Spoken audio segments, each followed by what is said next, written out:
Hello. I had a couple of questions the other day about mouths on puppets, and I've seen a few people asking about certain types of mouth. And as I'm working on about 5 or 6 different mouths at the minute, I thought I would do a quick video while I've got them in progress, so I can kind of show the way I do different mouths and just maybe a little bit of help for people who want to try something different. Most of the time, I don't have an actual plan of what I'm going to do, and there's a couple that I'm going to show you which start off as completely different to how they've turned out, um, and they'll probably change again before we finished. But the first one that I wanted to show was this guy who is a hot dog. Now he started out as always going to be controlled by a trigger, because I wasn't going to be able to fit my hand inside him. He's going to end up with a sweater and a body and everything else. But for the mouth, it changed a couple of times because you can see the original mouth, which was kind of, it was carved into the foam directly. But from there, I had a look and I was trying to work out how to actually get the mouth to just open like this. So in the end, there'll be a little piece inside. I've got some little wooden plates just to go inside, which will then sort of trigger this. But what I noticed was that I didn't have much lip to work with, so that's why I end up with these giant comedy lips. So that in the end, I burrowed this out and cut through to make the actual mouth, which you can see isn't finished off yet. But it'll basically end up where there'll be a trigger. I mean, to be fair, I could possibly be able to get my hands in there the way he is now, with that extra space. Depending on how big his body is, the hand would kind of come down here and maybe something like that. But if not, it'll just be a trigger which will do the same thing. And kind of adding that lip on just, one, makes him look absolutely ridiculous, which I think is great.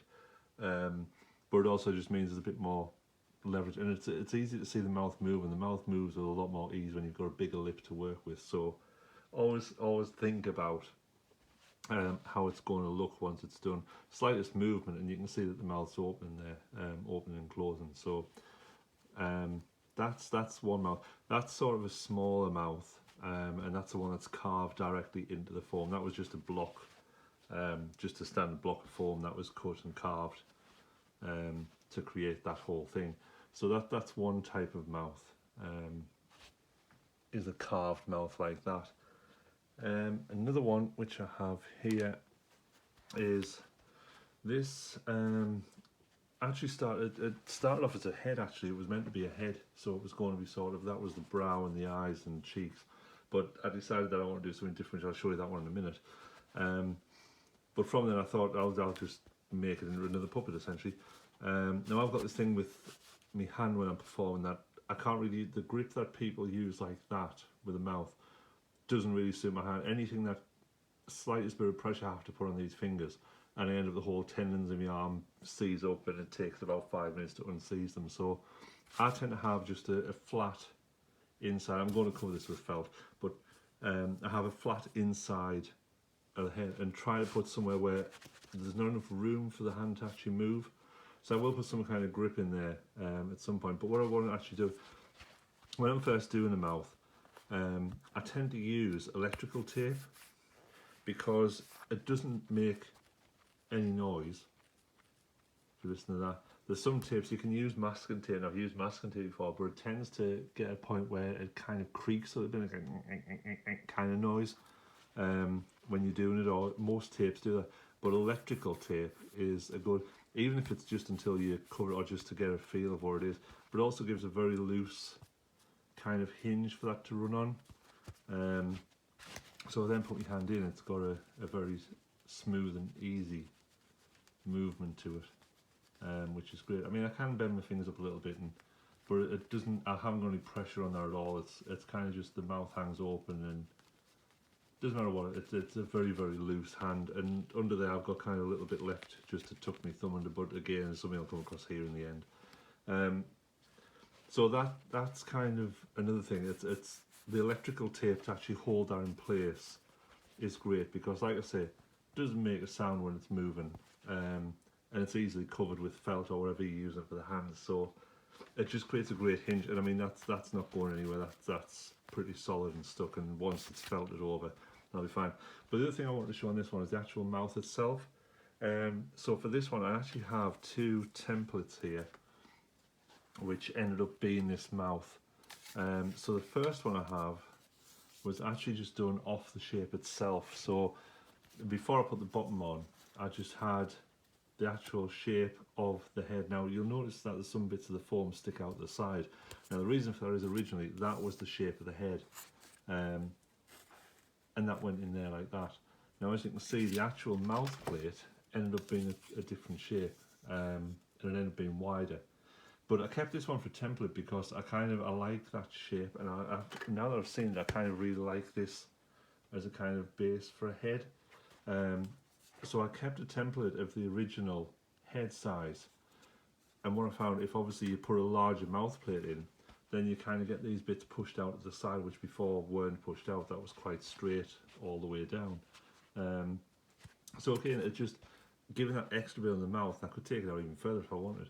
It would just give a little bit of extra depth to the character. It just gives the character something different. So if I make this one again, I'll probably start with the same shape, but I may end up with a smaller mouth plate, larger. It just gives a few different options that can be used, that's all. But again, that one, it's a pretty standard mouth plate, but just those little bits of the electrical tape, the different sizes. Obviously the bottom jaw I've created just from the original template, that one, and then just cut it off where I wanted it. And then when I come to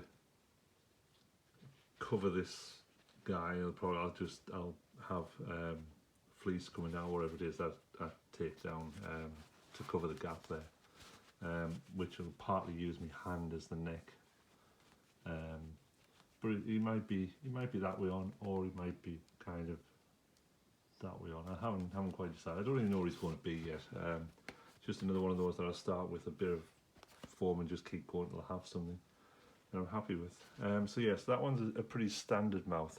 A similar mouth that I've got is also on this dog character here.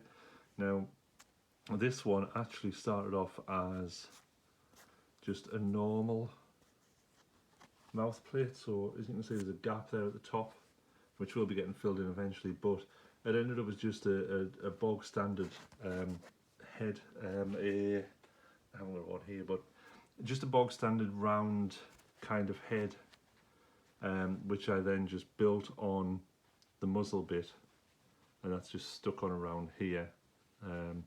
The nose at the minute is just the felt where it bunched up a bit, so that was just a happy fluke really.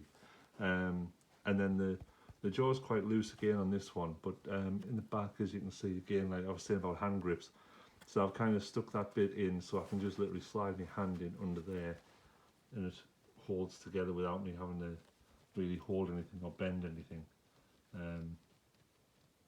And again, it's a pretty standard mouth, but a lot of these I never have a pattern to start with, so I kind of just start, and as you can see the bottom jaw, I've just kind of cut as I've got. I made it to the same size roughly as the top jaw, and then just went with it from there.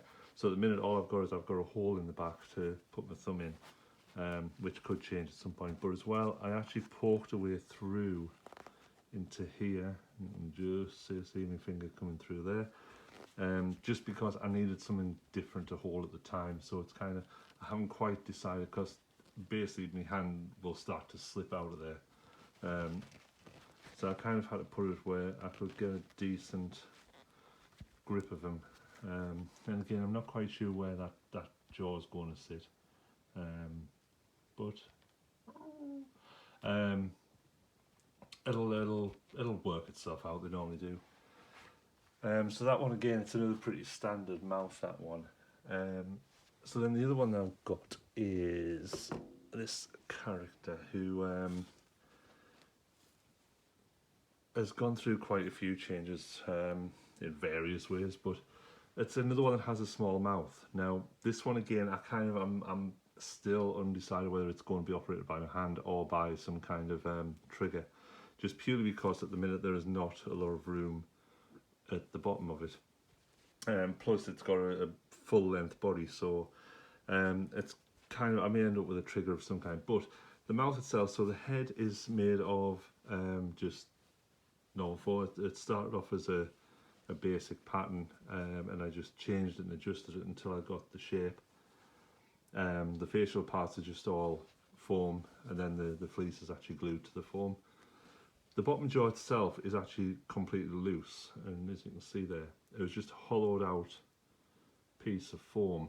And originally, I wasn't sure exactly how it was going to pan out. So the lips then have been covered in red, but the one thing that I did do, and I'm not sure that I can actually show it from this side, but I kind of hollowed out that bottom jaw so that there was only a little bit of lip inside, which means that it's really flexible. So if I just put my hand through, well, I'll do it from this side. So the slightest movement and that already starts to open. But then because it's got that gap, if I have a trigger inside, then she kind of gets a fully moving mouth. So at the minute that isn't secured on, it's just pinned in at the minute until I decide exactly how I'm going to play this. But if you look at the side, it's kind of, I was basing it a bit on a regular jaw, so there's nothing actually in here at all. That's just a gap on both sides. So it then, if it's hinged properly, it kind of moves quite a bit. So with the extra of the lip, then that would be enough to make that mouth work. Originally I had a bit of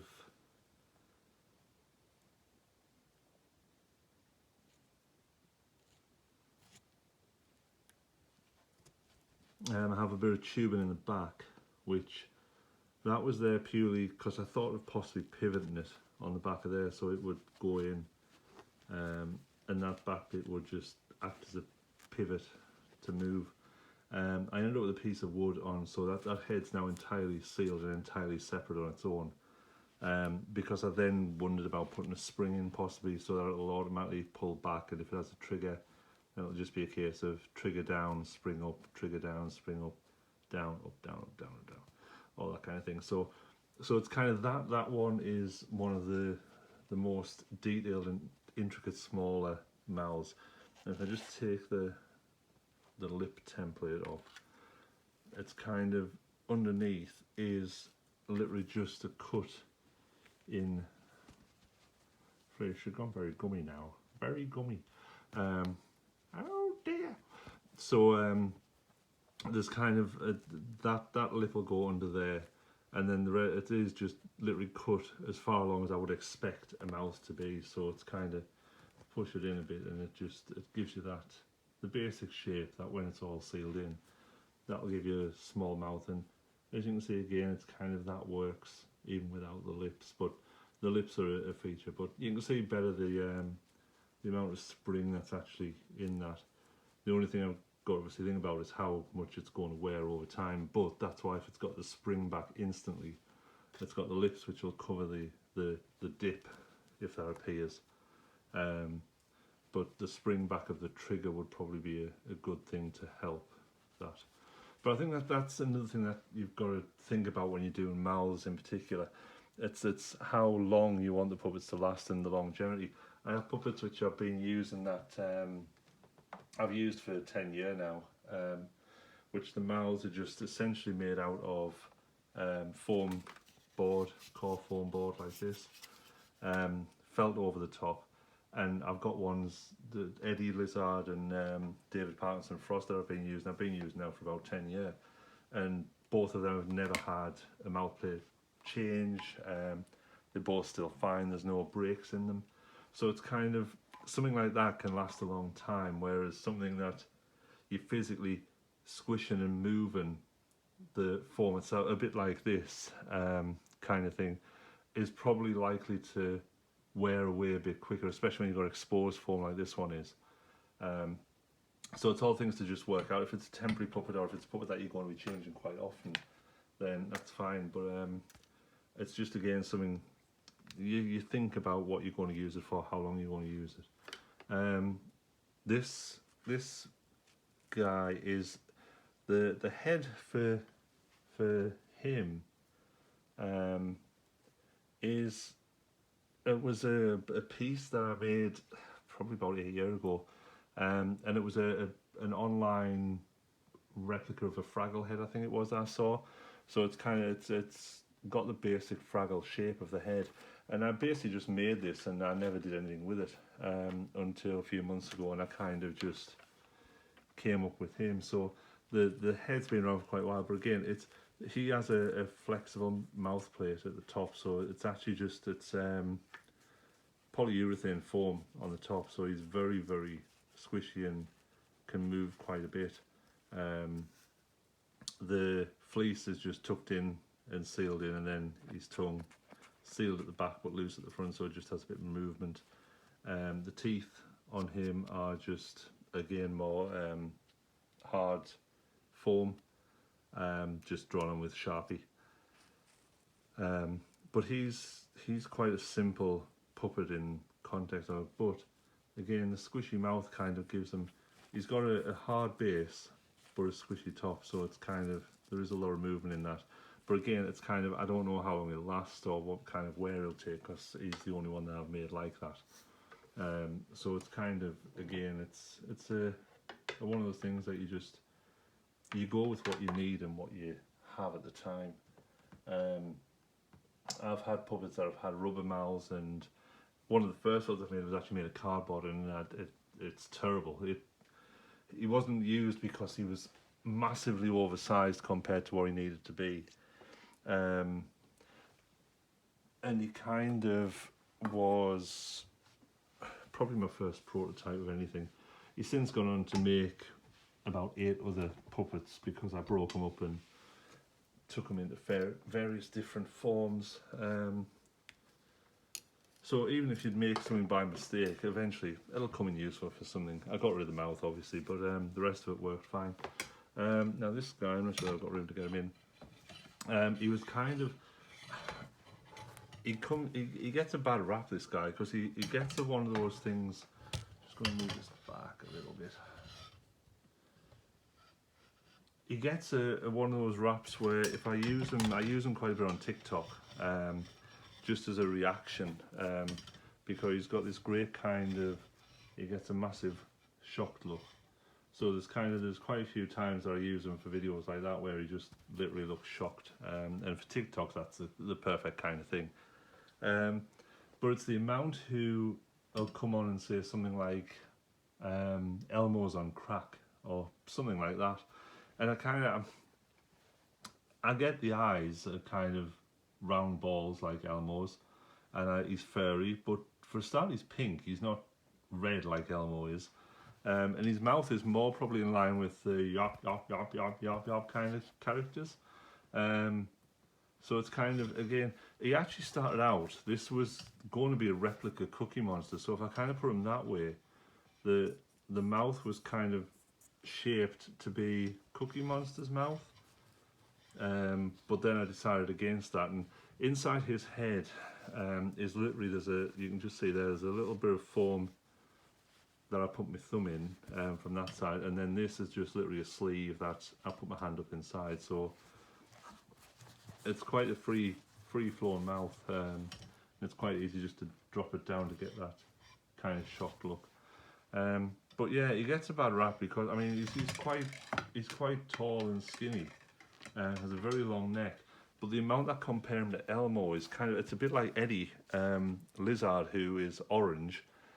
The amount of times people make Kermit comments, and it's kind of like, I'm not sure where, I've got a one as well which I used, originally was made for a television thing I was working on, but it couldn't be used purely because he, one child out of about 40 that they showed it to said, "Oh, Cookie Monster," and he's nothing like, he's more the colour of this head here, and he's a normal arm and rod puppet.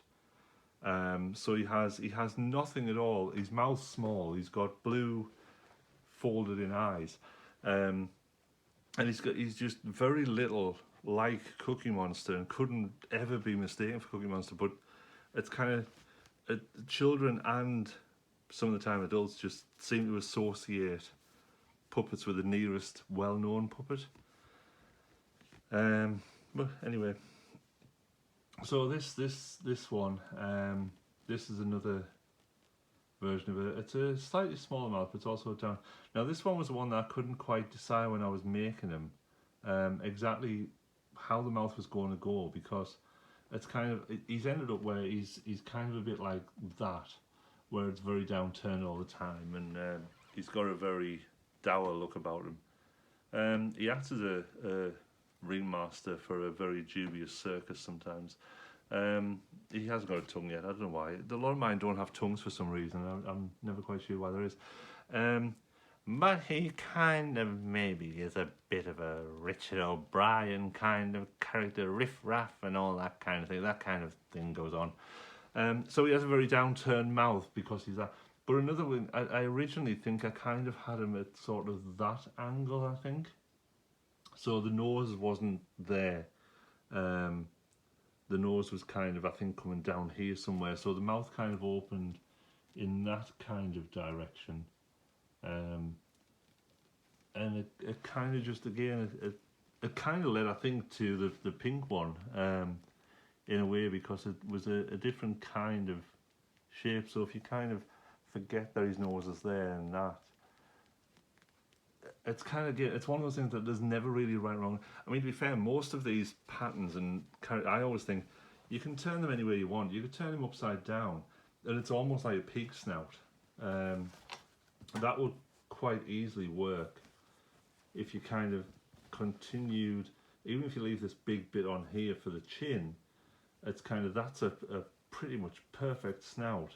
And then you just got to build the rest of the head up on top, and you've got a quite chunky, like, pig head. So it's kind of, a lot of these kind of can be turned the other way to what they are, and I think that's how I normally end up doing mine. I'll create something from a template, but then I change the template so that it matches just what I feel is right for that character. I mean, even someone like this one, which looks quite clear cut, if you turn it that way, and he could have a big jaw and a little kind of snout again. It's sort of a little bit like a cat. There was a cat in a cartoon with a huge lower jaw that I seem to remember. And again, if you put eyes on here and then build a head around this part, then it's kind of, anything's up for debate on that kind of thing. Weedy Alien, who I have, he kind of came about because I had, just going down.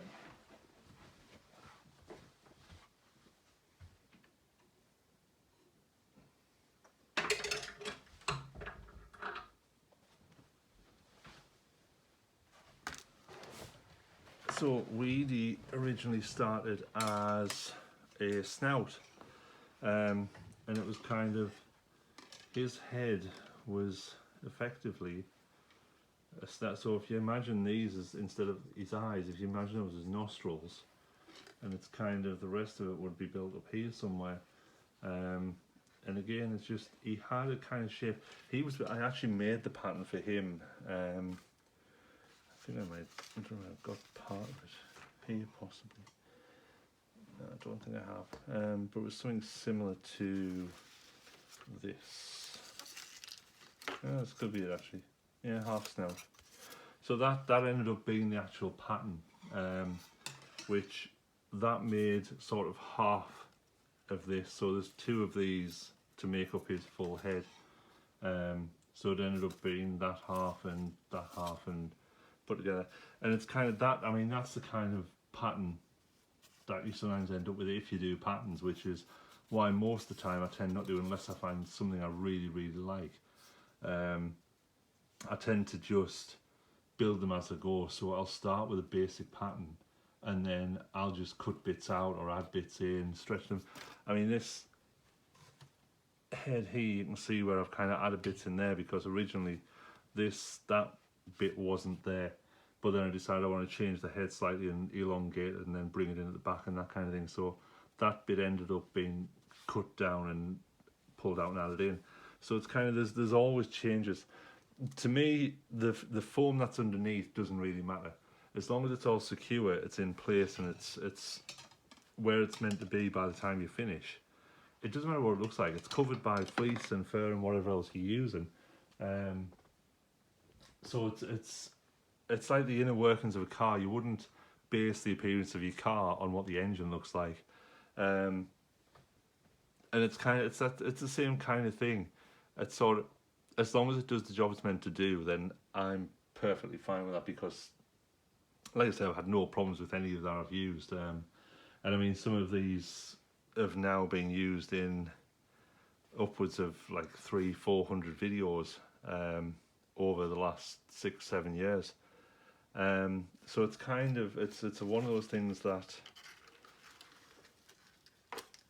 if they're built to last, then they'll last. It's simple as that. And if you look after them properly, they'll last, which is the other thing. That as well, that's another one of that's a simpler pattern, but that is actually the snout for him. That's half of this bit here that I added on. So when that crumples down this way, I think that kind of built in to be that side of the nose there. And it is just a lot of trial and error. Everything's trial and error for me. I don't really board well with a lot. I've got quite a few patterns of various things. I mean, I've got the sort of original patterns here as well, which I bought when I very first started doing this. I've got others which I've found on the internet and I've just adapted. So it's kind of, as a starting block, they are great. And I know you can still get them, the Project Puppet ones, so ones like this, which is the original oval head shape, which I think Ernie Gurney was made from that. I haven't really used the oval. No, the oval or the rotunda. No, the oval. The oval's a strange shape. It's it's not quite a human head, and it's not quite round. The rotunda one is much better for me because that's a proper round head. And again, when it comes to heads, bodies, and things like that, I'm happy to use anything. So it's sort of, again, coming back to Scrut here. His body is actually a head pattern, but because he's quite small and his head's small, then the head shape is big enough. I think it was a pinhead puppet, and I cut the top off it. So basically, everything from there is essentially just a sealed up head pattern, which makes a perfectly viable body, and for a lot of them it does. If you're not using it for a body, you can still. Actually, I think Weedy is also possibly a head pattern. There's quite a few of them that either use a head pattern or start as a head pattern, and it's easy to make a head pattern, cut it in half, and add just about an inch of foam or a couple of inches of foam all the way around it. So you just elongate it to make a bigger body. But then you get your other ones which need a bit more shape. So I'm now carved. We have a full body carved, which is her body. But on the whole, I think I've got 26 characters now, and out of them, I think there's only maybe 3 body types that I use. So again, it's one of those things that, like everything else, I know I've diverted well away from Mal's now, but it's like everything else, it's kind of, you adapt as you go, and if you don't need an elaborate body, then it doesn't need an elaborate body. Most of the time it's hidden under something. So I've got a sheep character which has the same body as Weedy and as David Parkinson Frost. The one that I have in the Pink Monster, I think originally was going to be a Kermit replica body, and then I abandoned that. So it's kind of, again, they're interchangeable, a lot of these, and I do have some bodies and heads and other bits that are fully interchangeable, where I've got a completely featureless head, and I've got others which have bodies that don't have any fur or felt cover, and they just go inside clothes. and I just mix and match them as and when I need them for different characters. There's one head that I've got which I think has been 8 different characters in all now, which all just have, some have balls, some have hair, some have moustaches, and it's kind of, so I think there's a difference between building for somebody else and building for yourself, because to me it's not so much cutting corners, but it's working out how I can get the most out of what I've got without having to rebuild every single time. So I've got certain characters like Weedy, and these ones really that I've got here, which are fixed characters. But then I've got generic characters which I try and get as much interchangeable. So I've got different hands which just clip on the bottom of shirts. I've got arms which clip onto bodies which the heads can come off, and go inside various types of clothing. And I think that's for me the good bit about making for myself, where I can have a stock of maybe 6 or 7 hands which I know I can change between different characters, add some hair, add different facial features, and it creates a completely different character. And I think that's all, because I have talked for a very long time now. So at some point I'm going to try and also do a few videos just around the actual building. So I'm probably going to try and do something around this guy when I'm building more on him, and see if I can show a couple of the things that I do with him to just help for anyone who wants to sit and listen to me twaddle away. And I think he'll be another good one to do, because I've never actually made a full mechanism before. I've got everything there, I've got all the springs and everything like that, and I've made some little bits of ones, but not ones to actually fit inside someone like him. So again, so I'll try and document in some way, just so that I can post it for anyone who wants to sit and watch. And that is it. So thank you for sticking around this time. I'm sure somebody needs a toilet break. So yeah, that's it.